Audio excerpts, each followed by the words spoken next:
चलो जी, once again hello students, कैसे हो आप। तो बेटा हम लोग पीजीवीपी जो चैप्टर है, हमारा जो चैप्टर है पीजीवीपी, मैं इसकी आपको रिवीजन कराने जा रहा हूँ। अब रिवीजन का मतलब क्या है, मैं आपको मतलब ऑलमोस्ट सारा ही बताऊंगा मैं आपको, और जो examination point of view relevant होगा वो मैं आपके साथ डिस्कशन करूंगा। ठीक है। अब पीजीवीपी का जो चैप्टर है वो चैप्टर क्या है, सबसे पहले ये समझते हैं कि अच्छा, किसी बच्चे का अगर मान लो जो हमारी मीटिंग हो रही है, अगर इसमें किसी का लेफ्ट हो जाता है तो आपको घबराना नहीं है, आप अपना पूरा कंसंट्रेशन रखेंगे। कई बार बच्चे का लेफ्ट इसलिए होता है कि उसका इंटरनेट काम नहीं कर रहा होता, ठीक है ना कोई टेक्निकल इश्यू होता है जिसकी वजह से उसका लेफ्ट हो जाता है। तो आपको अपना पूरा कंसंट्रेशन बना के रखना है। प्रिया कह रही है यस सर, वेरी गुड। तो मेरे साथ साथ ना आप लोग श्वेता नोट्स बनाते चले जाओ बेटा। देखो पीजीवीपी की फुल फॉर्म तो आपको पता ही है, profit and gains of business और प्रोफेशन। तो पीजीवीपी के अंदर हम लोग कर क्या रहे हैं, पीजीवीपी के अंदर हम लोग जो लोग बिजनेस कर रहे हैं, जो लोग प्रोफेशन कर रहे हैं, उनकी इनकम हम लोग कैलकुलेट कर रहे हैं। उनकी क्या कर रहे हैं हम लोग, इनकम कैलकुलेट कर रहे हैं। बेटा आप स्क्रीन बड़ी हो जाएगी, आप बड़ी नहीं कर पा रहे, डबल क्लिक करो स्क्रीन के ऊपर। आप स्क्रीन के ऊपर मेगा डबल क्लिक करो, स्क्रीन पूरी फुल साइज आएगी, फुल साइज आएगी, मुझे जल्दी बताओ। Okay sir, very good. क्योंकि मेरा भी मोबाइल भी ऑन है, मेरे पास यहाँ पे दो दो स्क्रीन है, ऑन हो रखी है, तो मुझे दिख रहा है। और एक बार मुझे बता दो कि हो गया या नहीं हो गया मेगा। बाकी श्वेता और प्रिया, आप फुल स्क्रीन पूरे मोबाइल पे आ रहा है ना आपके, फुल मोबाइल पे, डन, वेरी गुड। तो देखो पीजीपी जो है ना बहुत आसान चैप्टर है, कुछ भी नहीं है इस चैप्टर के अंदर। अगर मैं बात करूं इस चैप्टर की, तो आपको इनकम देखनी है कि जो बिजनेस करने वाला आदमी है, जो कौन कर रहा है, बिजनेस कर रहा है या जो प्रोफेशन कर रहा है, आपने उसकी क्या करना है, इनकम देखनी है। आपने उसकी क्या देखनी है, इनकम देखनी है। और आपको क्या चाहिए, उसके खर्चे, और आपको चाहिए उसके खर्चे, एक्सपेंस। बस आपको इनकम और एक्सपेंस लेने, आपको इनकम और एक्सपेंस लेने हैं। और आपके पास क्या होगा, आपके पास क्या होगा, बिजनेस की और प्रोफेशन की इनकम आ जाएगी। आपके पास क्या होगा, बिजनेस और प्रोफेशन की क्या आ जाएगी, इनकम आ जाएगी। बात समझ में आ रही है। तो हमें बस क्या करना है भाई, इनकम में से हमें खर्चे माइनस करने हैं, और हम अपने बिजनेस और प्रोफेशन की क्या निकाल लेंगे, इनकम निकाल लेंगे। बस चैप्टर इतना ही है। तो इस चैप्टर के अंदर सीखना क्या होता है, कौन सा एक्सपेंस है जिसकी डिडक्शन मिलेगी, और कौन सा खर्चा है जिसकी डिडक्शन नहीं मिलने वाली। देखो इनकम इजीली हम लोग फाइंड आउट कर लेते हैं कि ये हमारी क्या है, इनकम है। बट हमें प्रॉब्लम कहाँ पे आती है, एक्सपेंस के अंदर हमें प्रॉब्लम आती है कि ये इस एक्सपेंस की डिडक्शन मिलेगी या नहीं मिलेगी। देखो डिडक्शन का मतलब आपको पता ही है, इनकम से छूट। जैसे आपने चैप्टर पढ़ा था हाउस प्रॉपर्टी का, तो हाउस प्रॉपर्टी के अंदर क्या हुआ था, हम लोगों ने इनकम निकाली थी, एनएवी, नेट एनुअल वैल्यू। उसमें से हम लोगों ने डिडक्शन ली थी। बताओ कौन कौन सी डिडक्शन थी, चैट बॉक्स में जल्दी से बताओ, जल्दी से बताओ। हाउस प्रॉपर्टी के अंदर एनएवी में से हमें डिडक्शन मिलती है कितनी, कितनी डिडक्शन मिलती है हमें, बोलो।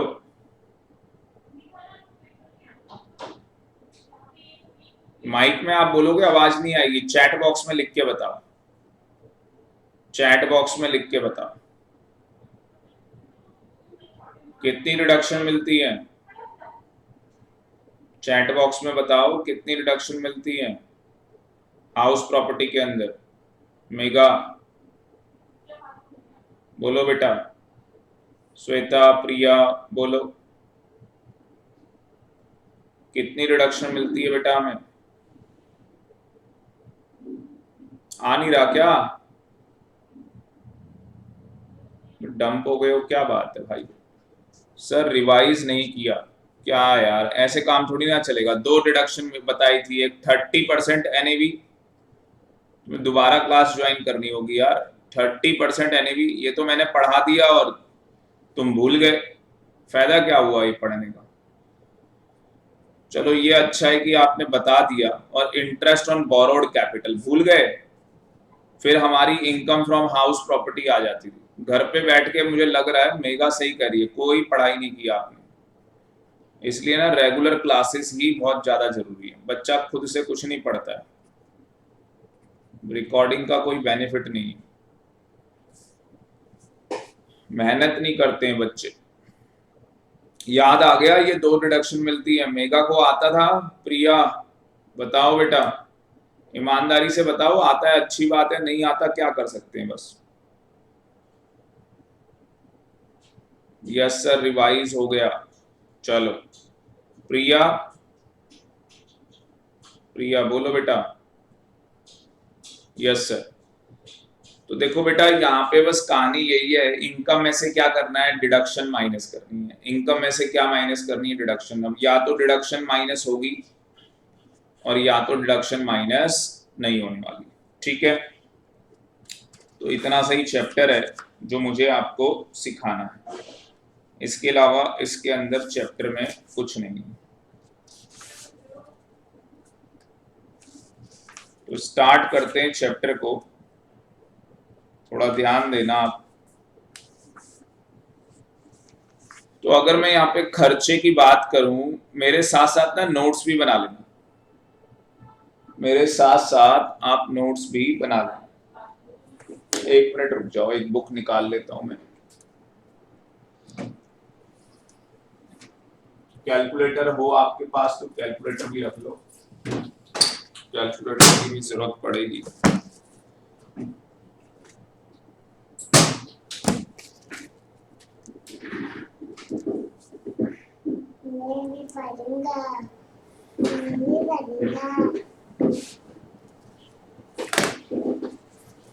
मम्मी मत करो प्लीज, डिस्टर्ब मत करो।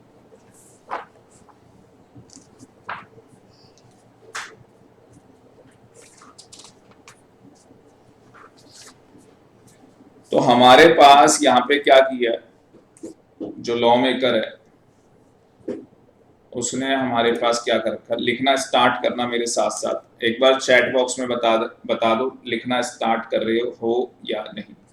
तो हमारे पास सेक्शन है, सेक्शन 30 से लेके 37। Mega yes sir, Shweta yes sir, very good.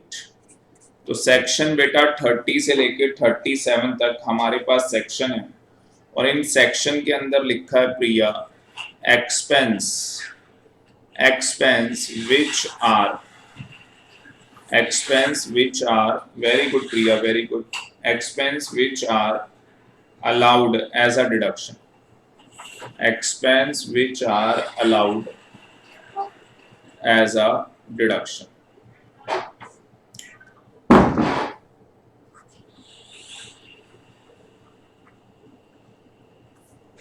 तो यहाँ पे ये क्या बोलता है, ये कहता है जो खर्चे हैं वो अलाउड हैं, डिडक्शन मिलेगी। जो खर्चे आपको बताए जा रहे हैं उनकी डिडक्शन मिलेगी। तो सबसे पहला आ जाता है हमारे पास नंबर 1, सेक्शन 30। तो सेक्शन 30 में बोला है कि अगर आपका रेंट है, आप रेंट पे कर रहे हो, रिपेयरिंग का खर्चा कर रहे हो, एंड बिल्डिंग और एंड इंश्योरेंस फॉर बिल्डिंग, या आप इंश्योरेंस का खर्चा करो। तो ये सब कुछ आपने किस काम के लिए किया है, बिल्डिंग के काम के लिए। जैसे आपका घर है तो आप जिस घर में रहते हो, मान लो कि आप उसका रेंट पे कर रहे हो, आपका अपना मकान है, आप उसकी रिपेयरिंग करते हो, ठीक है। आपकी बिल्डिंग है, आपने उसका इंश्योरेंस करा रखा है, कंपनीज की बिल्डिंग भी होती है। क्योंकि जब ये चैप्टर आप पढ़ते हो तो ये दो लोगों के पॉइंट ऑफ व्यू से पढ़ा जाता है। कई बार कंपनी के पॉइंट ऑफ व्यू से बात होती है। अब भाई जो रिलायंस की कंपनी है वो अपनी बिल्डिंग के इंश्योरेंस करवाएगी, तो क्या उसको खर्चा अलाउड होगा या नहीं होगा, बताओ। अगर रिलायंस की कंपनी ने अपनी बिल्डिंग की इंश्योरेंस करवाई है तो वो खर्चा अलाउड होना चाहिए नहीं होना चाहिए, मतलब इनकम में से डिडक्शन मिलनी चाहिए या नहीं मिलनी चाहिए? हाँ जी, यस और नो। इनकम में से पार्टिसिपेट करना है बच्चों आपने। जब तक बेटा पार्टिसिपेट नहीं करोगे तो बेटा जी मजा कैसे आएगा। श्वेता कह रही है यस सर, प्रिया कह रही है वेरी गुड, क्या बात है, बहुत अच्छे बच्चे हो। देखो आप थोड़ी मेहनत कर लो, सही काम हो जाएगा। और अगर 1% भी लग रहा है मेहनत नहीं हो रही, आप ऐसा करो, मेरे को ना क्लास के बाद एक बार कॉल करो जरा, मैं अलग अलग आपसे बात करता हूँ, देखता हूँ आपकी तैयारी क्या चल रही है, ठीक है ना। उसके हिसाब से बात करेंगे आपसे। देखो पेपर देना मतलब ये कोई लंगर नहीं है बाबा जी का कि जाओगे और बस जाके पेपर देना है। भाई पास करके निकलना है, वो पेपर देने का मतलब पास करके निकलना है, ये कहानी है। ठीक है जी, यस सर। तो बिल्डिंग की मैंने कहानी आपको बता दी। नंबर 2 में आ जाओ।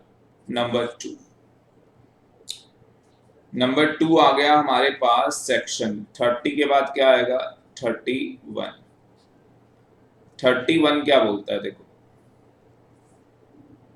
31 कहता है, ये मशीनरी की बात कर रहा है 31, और प्लांट एंड फर्नीचर की बात कर रहा है, प्लांट एंड फर्नीचर। अब मशीनरी और प्लांट और फर्नीचर के ऊपर देखो क्या खर्चे होंगे, इसके ऊपर क्या खर्चे हो सकते हैं। इसके ऊपर दो खर्चे हो सकते हैं, एक रिपेयरिंग का खर्चा, एक जो आपने रिपेयरिंग किया उसका खर्चा, और दूसरा आपका खर्चा है इंश्योरेंस का। दूसरा खर्चा है आपका इंश्योरेंस का। आप कहोगे सर हम फर्नीचर खरीद के लाए हैं, वो भी तो हमारा एक्सपेंस है, मतलब परचेज कॉस्ट, हमने इनको खरीदा भी तो है। बट सेक्शन जो हमारा कौन सा है, 31, कौन सा सेक्शन मैं आपको पढ़ा रहा हूं, 31। तो सेक्शन 31 के अंदर जो बेटा कवर किया गया है ना, सेक्शन 31 के अंदर वो किसको कवर किया गया है, सेक्शन 31 के अंदर रिपेयर को कवर किया गया है और इंश्योरेंस को कवर किया गया। सेक्शन 31 में परचेज कॉस्ट को कवर नहीं किया गया, जैसे ऊपर बिल्डिंग की कॉस्ट को कवर नहीं किया, बिल्डिंग की कॉस्ट को ऊपर कवर नहीं किया, बिल्डिंग का रेंट, इंश्योरेंस और रिपेयर, उन खर्चों को कवर किया गया। मैं अभी आपको बताऊंगा, मैं आपको एक चीज और बताऊंगा, एक चीज और मॉडिफाई कर लो इसके अंदर, एक चीज और मॉडिफाई कर लो इसके अंदर। जो मैंने आपको ये बोला था, एक मिनट थोड़ा बड़ा कर लेते हैं इसको। जो मैंने आपको ये बोला था कि सेक्शन 30 से लेके 37 तक हमें खर्चों की क्या मिलती है, डिडक्शन मिलती है। तो इसके भी ना दो पार्ट कर लो, इसके भी दो पार्ट कर लो।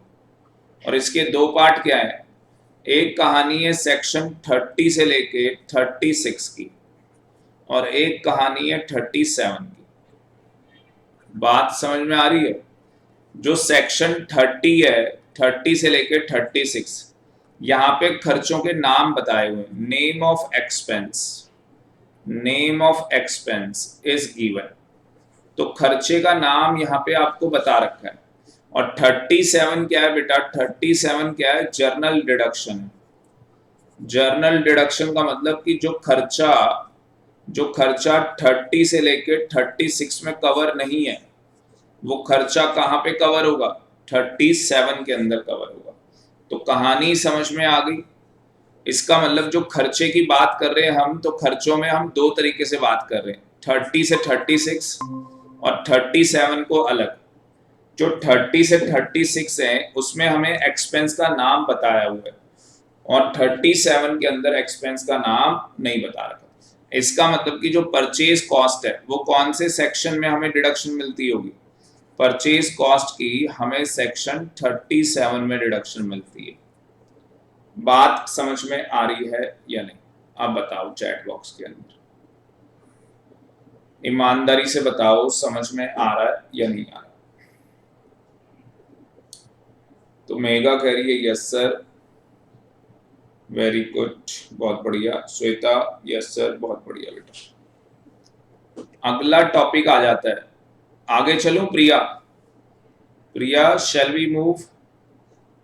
Please tell me fast.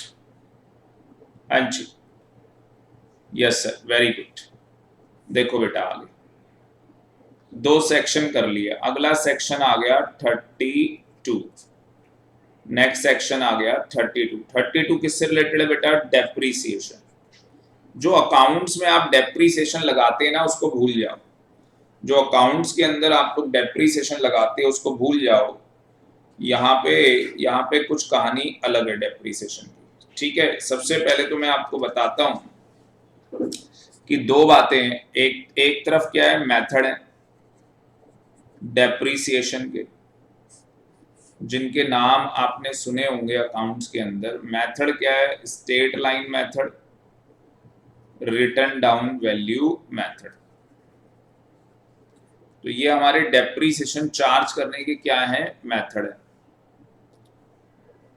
दूसरी तरफ type of depreciation, types of depreciation.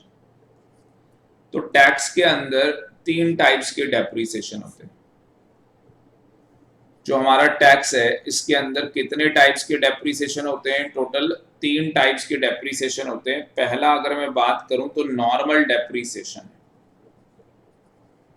कौन सा डेप्रीसिएशन है? नॉर्मल डेप्रीसिएशन है, जो कि ब्लॉक ऑफ एसेट में अलाउड होता है।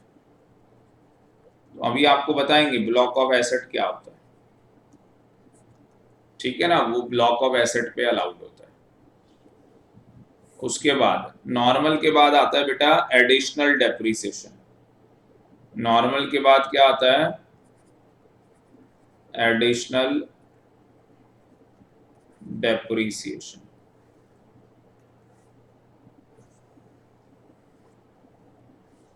और तीसरा आ जाता है आपका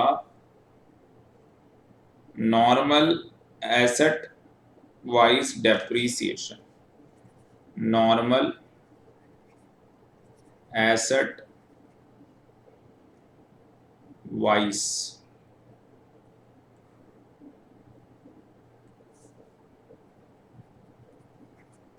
डेप्रीसिएशन।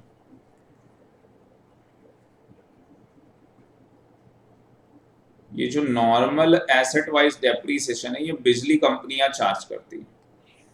तो जो बिजली बनाने की कंपनी है वो लोग क्या करते हैं, ये डेप्रीसिएशन चार्ज करते हैं। तो कौन सी अंडरटेकिंग करती है? जो पावर जनरेट करने वाली है, पावर जनरेशन और डिस्ट्रीब्यूशन, और डिस्ट्रीब्यूशन।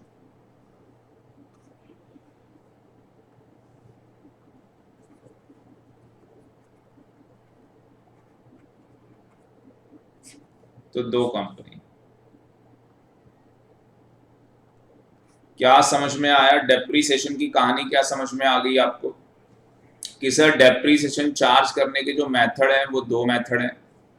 फिर टाइप ऑफ डेप्रीसिएशन जो है हमारे पास, वो तीन तरीके से हम लोग डेप्रीसिएशन, यहाँ पे तीन नाम है डेप्रीसिएशन के। नॉर्मल डेप्रीसिएशन है, एडिशनल डेप्रीसिएशन है, और एक है normal asset wise depreciation. Asset wise depreciation का मतलब है कि जो कंपनियां पावर जनरेट कर रही हैं, बिजली बना रही हैं, उनको क्या होगा भाई, उनको डेप्रीसिएशन कैसे लगाना है वो सेक्शन 32 बताएगा।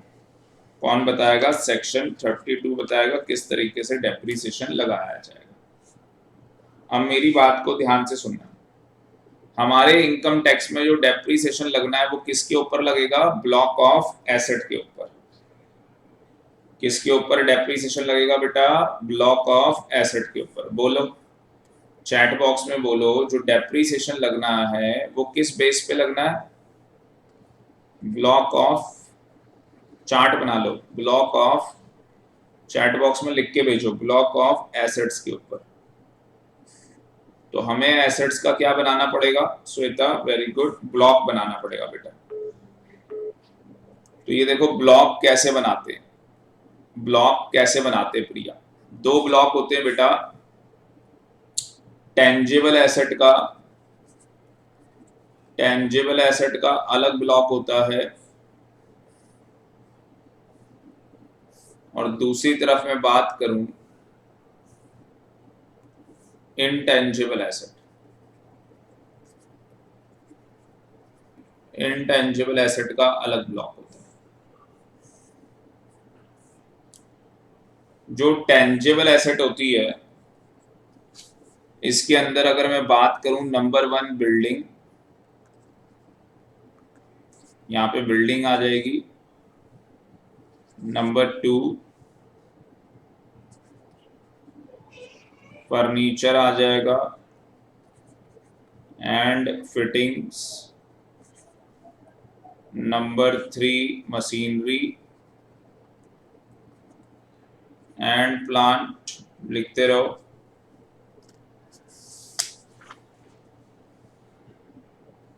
ये आपके पास आ जाएगा।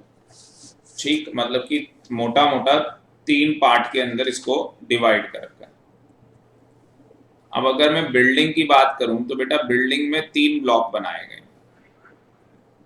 बिल्डिंग में कितने ब्लॉक्स हैं? 3 ब्लॉक का मतलब कि यहाँ पे 3 रेट ऑफ डेप्रिसिएशन है। एक है 5%, एक है 10% और एक है 40%।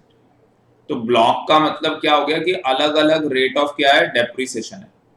ब्लॉक का मतलब क्या हो गया? अलग अलग रेट ऑफ डेप्रिसिएशन है। जैसे बात करूं, जो 5% है वो कौन सी बिल्डिंग के ऊपर होगा? जो रेजिडेंशियल पर्पस के लिए यूज हो रही है। जो बिल्डिंग रेजिडेंशियल पर्पस के लिए यूज हो रही है उसके ऊपर 5% है, और 10% किसके ऊपर है?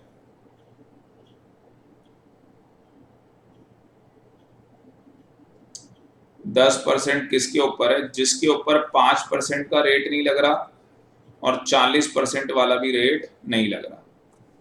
जिसके ऊपर 5 और 10, हाँ बिल्कुल, वेरी गुड। तो ये आप बोल सकते हो बिजनेस। वेरी गुड, मेगा ने बताया बिजनेस पर्पस के लिए, क्या बात है। और बेटा 40% किस पे लगेगा? जो 40% है वो किस पे लगेगा? जहां पे जैसे ट्यूबवेल, ट्यूबवेल आपने सुना होगा जहां से वाटर सप्लाई होती है, जैसे दिल्ली जल बोर्ड। तो इनकी जो बिल्डिंग है उसके ऊपर, जो दिल्ली दिल्ली जल बोर्ड की बिल्डिंग है उसके ऊपर 40% डेप्रिसिएशन लगेगा। उसके ऊपर क्या होगा? 40% डेप्रिसिएशन लगेगा। जो लोग किसका काम कर रहे हैं? वाटर सप्लाई का काम कर रहे हैं। किसका काम कर रहे हैं? वाटर सप्लाई का काम कर रहे हैं। और इंफ्रास्ट्रक्चर फैसिलिटी प्रोवाइड करवा रहे हैं। Infrastructure facility, infrastructure facilities provide करवा रहे हैं।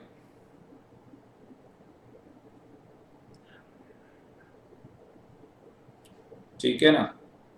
Under section 80IA। और प्योरली आपका क्या है? प्योरली टेम्परेरी इरेक्शन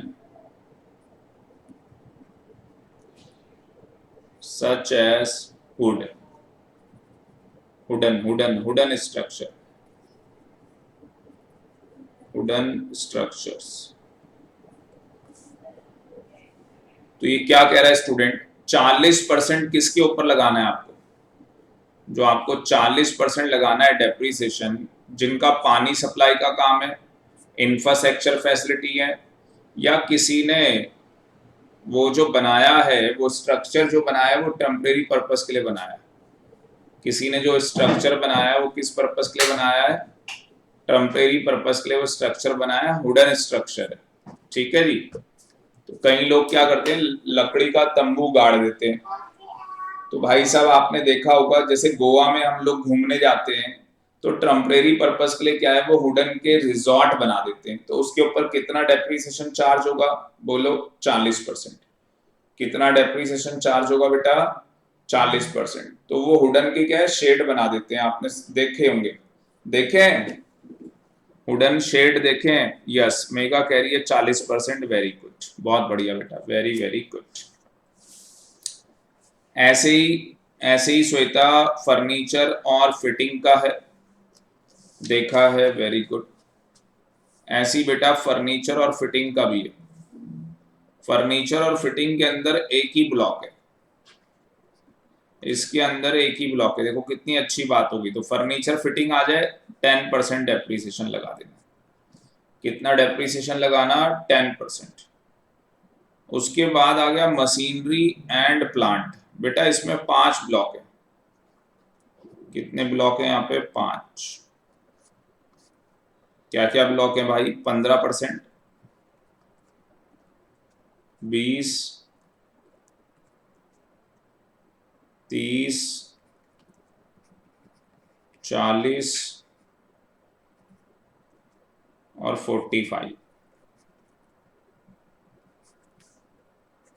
और 45।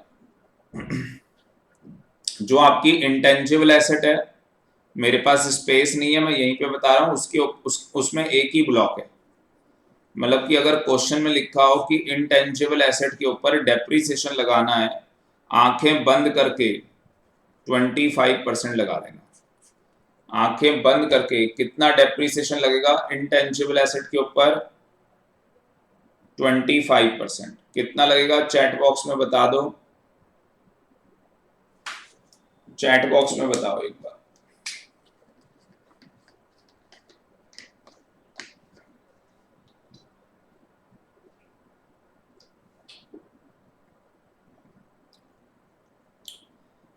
देखो इंटेलिजेंट आप सारे ही हो, अभी मैं पढ़ा रहा हूं तुम्हें सब कुछ आ रहा है समझ में, एक एक चीज आप लोगों को समझ में आ रही है, मुझे नहीं लग रहा कोई प्रॉब्लम आ रही है आपको इसके अंदर, ठीक है ना। देखो चैप्टर इतना ज्यादा इंटरेस्टिंग नहीं है, बट आप समझ सकते हो कि भैया हमें तो पढ़ना है ना ये चैप्टर। अब ये 15-20 ये सब ना याद करने हैं आपको, इसमें बस कुछ हैं जो मैं आपको याद करवा सकता हूं कि जो हमारी मोटर कार है, जो हमारी क्या है मोटर कार, उसके ऊपर आपको 15% लगाना है। उसके ऊपर कितना लगाना है? 15। ठीक है, जो आपकी शिप है उसके ऊपर 20 लगाना है आपने। जो बस चलती है उसके ऊपर आपको 30 लगाना है। ठीक,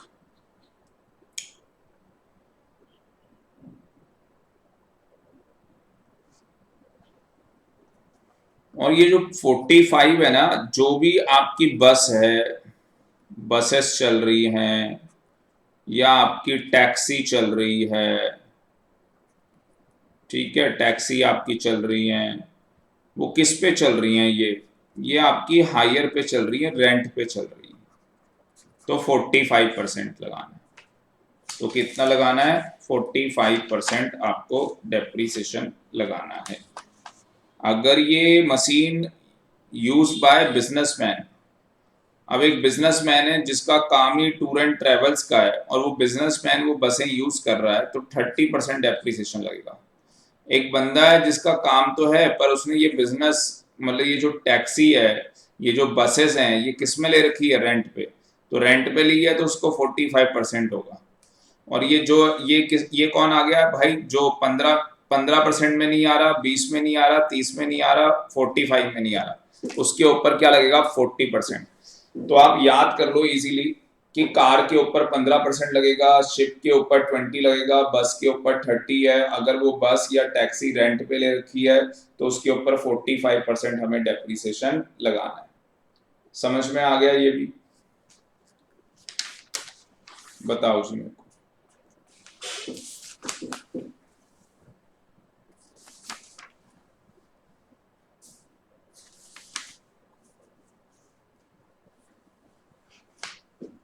मेगा कह रही है यस सर, प्रिया कह रही है यस सर, वेरी गुड। तो ये हमने क्या सीखा भाई? डेप्रीसिएशन लगाने के तरीके। अब स्टेप्स क्या है? किस चीज का स्टेप्स? स्टेप्स फॉर, हेडिंग डाल लेना, नई हेडिंग है, स्टेप्स फॉर कंप्यूटिंग डेप्रीसिएशन। अब ये डेप्रीसिएशन कंप्यूट कैसे होगा, कैलकुलेट कैसे होगा? तो डेप्रीसिएशन कैलकुलेट करने का क्या तरीका है? Opening WDV plus cost of acquisition, cost of acquisition का मतलब कि आपने जो नई एसेट, न्यू एसेट क्या की है, परचेज की है।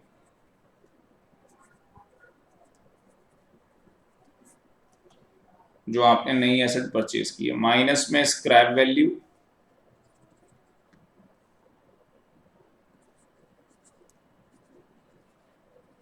जो भी उस एसेट की स्क्रैप वैल्यू है, और आपके पास आंसर आ जाएगा क्लोजिंग WDV।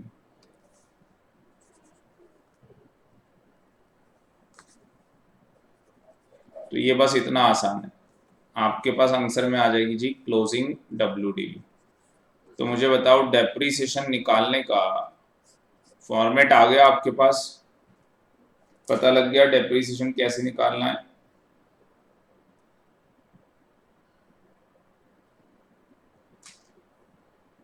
दो चीजें प्लस होनी है श्वेता, वेरी गुड, और एक चीज क्या होनी है बेटा, माइनस। एक चीज क्या होनी है, माइनस। अब ध्यान से सुनना मेरी बात को, अब बहुत इंपॉर्टेंट चीज बताने जा रहा हूं। अगला देखो, अगला चार्ट बनाओ।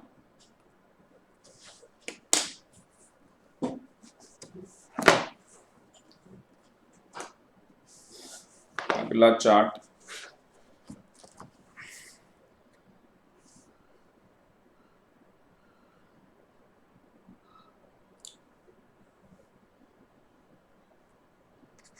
इसमें लिखो depreciation will be restricted to 50%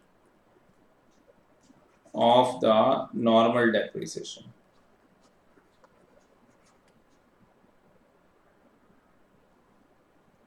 Of the normal depreciation if, comma, if following conditions are satisfied, if following conditions are satisfied। बताओ इसका मतलब क्या है कि जो डेप्रीसिएशन है वो कितना चार्ज किया जाएगा, आपको 50% चार्ज करना है। आपको डेप्रीसिएशन कितना चार्ज करना है, 50% आपको डेप्रीसिएशन चार्ज करना है। तो मुझे एक बार बताओ, जो बिल्डिंग है क्या उसके ऊपर डेप्रीसिएशन चार्ज होता है? मुझे एक बार बताओ, जो बिल्डिंग है क्या उसके ऊपर डेप्रीसिएशन चार्ज होता है, यस और नो? बिल्डिंग के ऊपर। और अगर वो बिल्डिंग रेजिडेंशियल पर्पस के लिए यूज हो रही है, बिल्डिंग किस पर्पस के लिए यूज हो रही है, रेजिडेंशियल पर्पस के लिए यूज हो रही है मेगा, तो कितना डेप्रीसिएशन चार्ज होगा, 5%। श्वेता वेरी गुड, बहुत बढ़िया। तो अगर एग्जाम्पल लिया हमने हमने एग्जाम्पल लिया कि अगर कोई बिल्डिंग है, मेगा बहुत बढ़िया बेटा, अगर कोई बिल्डिंग है, हमने एग्जाम्पल लिया और उस बिल्डिंग का जो यूज है वो किस पर्पस के लिए हो रहा है, रेजिडेंशियल पर्पस के लिए यूज हो रहा है, तो आप सबने कहा उसके ऊपर 5% क्या लगेगा, डेप्रीसिएशन। उसके ऊपर 5% क्या लगेगा, डेप्रीसिएशन लगेगा। अब मुझे बताओ, यहाँ पे जो कंडीशन बता रहा है कि जो डेप्रीसिएशन है वो कितना लगाना है, 50%। तो 5% का क्या हो जाएगा, हाँ जी 5% का क्या हो जाएगा, 50% हो जाएगा। इस 5% का 50% कर देंगे और कितना आ जाएगा, बोलो? जो भी उसका नॉर्मल रेट होगा, जो भी उसका क्या होगा, नॉर्मल, बिल्डिंग के ऊपर जो रेजिडेंशियल पर्पस के लिए यूज हो रही है उसका उसका नॉर्मल रेट क्या है, 5% है। तो हमें उसका क्या करना है, हम 5 का कितना लगा देंगे, बोलो?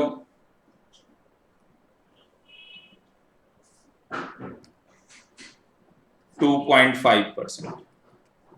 हम 5 का कितना परसेंट लगाएंगे, 2.5% हम लोग लगा देंगे।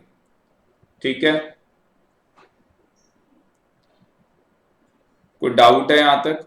2.5% हम लोग लगा देंगे, बट हम लोग कब लगाएंगे? हम लोग कब लगाने वाले हैं ये? जब आप 3 कंडीशन सेटिस्फाई करोगे, ऑल कंडीशन सेटिस्फाइड करनी है आपको। आपको ऑल 3 कंडीशंस क्या करनी है? सेटिस्फाइड करनी है। ठीक है, ऐसे चार्ट बना लो।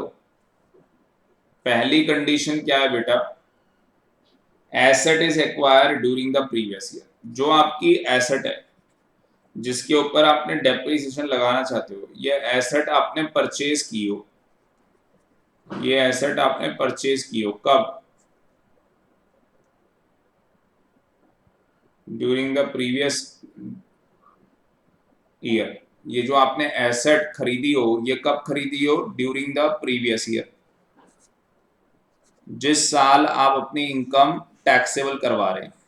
तो प्रीवियस ईयर में आपने वो एसेट खरीदी हो, प्रीवियस ईयर में आपने वो एसेट खरीदी हो। दूसरा, आप उसे पुट टू यूज में भी लिया है, पुट टू यूज। और पुट टू यूज कब किया? During the previous year, during the previous year.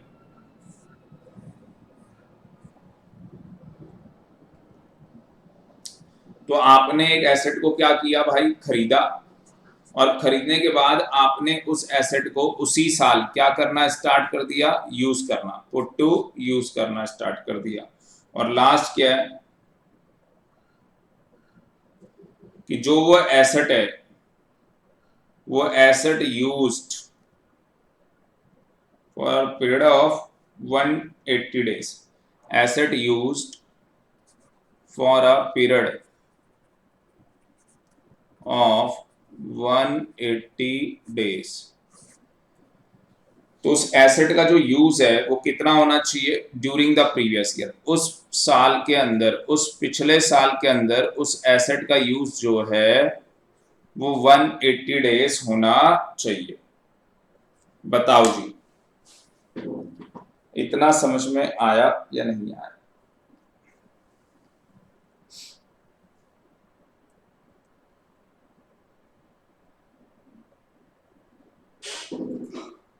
Mega कह रही यस सर,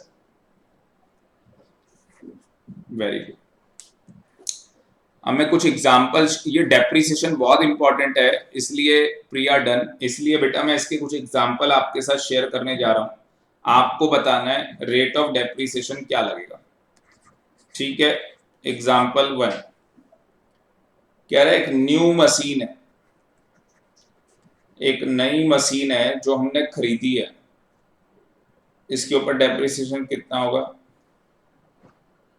हाँ जी, नई मशीन के ऊपर डेप्रिसिएशन कितना होता है? बताओ। जो नई मशीन है उसके ऊपर डेप्रिसिएशन कितना चार्ज होगा? 15%। वेरी वेरी गुड, क्या बात है। 15% इसके ऊपर क्या चार्ज होना है? डेप्रिसिएशन चार्ज होना है। Very good. और ये मशीन भाई खरीदी कब गई? परचेज की डेट, और पुट टू यूज की डेट, पुट टू यूज। बाकी तो हम क्या है सामने सामने निकाल लेंगे। तो हमने हमने ये नई मशीन खरीदी कब है? 15/12/2020 को। और इसे पुट टू यूज कब किया है? 28/12/2020 को। 28/12/2020 को आपने इस एसेट को पुट टू यूज भी किया। आपको ये बताना है कि इसके ऊपर रेट ऑफ डेप्रिसिएशन क्या होगा।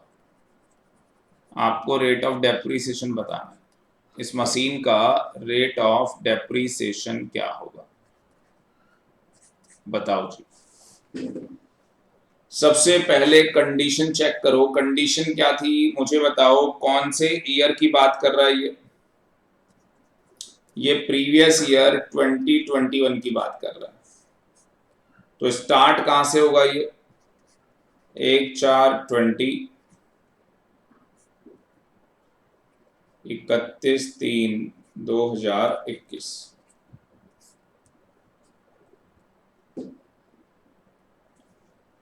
तो तो 1/4/2020, 31/3/2021।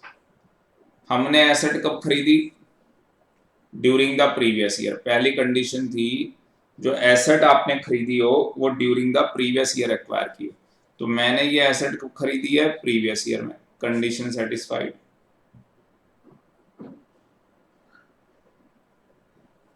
और देखो साल यहाँ पे खत्म होगा, साल यहाँ पे क्या होना था? खत्म होना था। हमने उसे पुट टू यूज कब कर लिया? 28 को, मतलब कि इस टाइम पीरियड के बीच में कर लिया। पुट टू यूज भी हो गया उसका, उसका क्या हो गया? पुट टू यूज भी हो गया। क्या ड्यूरिंग द, ये कौन सा ईयर है? ये प्रीवियस ईयर है 2021। क्या during the previous year put to use हो गया या नहीं हो गया? पीटीयू का मतलब पुट टू यूज।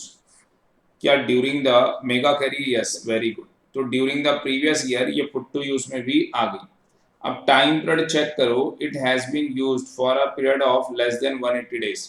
तीसरी कंडीशन क्या है? कि वो जो एसेट है, वो जो एसेट है वो 180 डेज से कम यूज होनी चाहिए। अब यूज होना कब से स्टार्ट हुआ है? 28 से। यूज होना कब से स्टार्ट हुआ है? 28 तारीख से। अब 28 तारीख से काउंट करना स्टार्ट करो। और 28 क्या है? 12। 28/12/2020।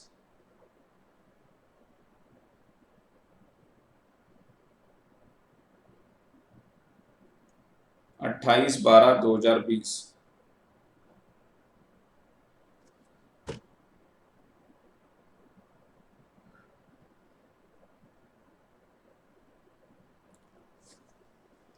सर 92 डेज हो रहे हैं। Yes, very good.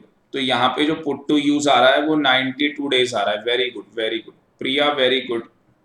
तो यहाँ पे ये कंडीशन भी सेटिस्फाइड हो गई कि वो एसेट 182 डेज से कम यूज हो रही है।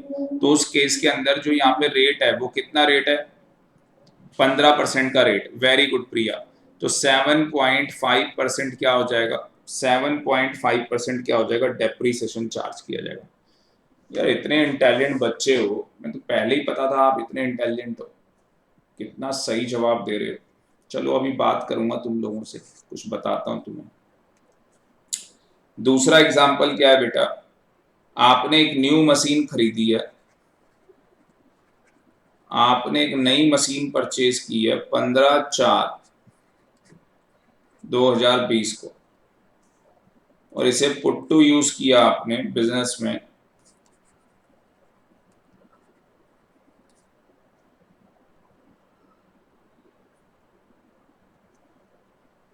28/12/2020 को। डेप्रीसिएशन का जो रेट है वो 7.5% बताया है।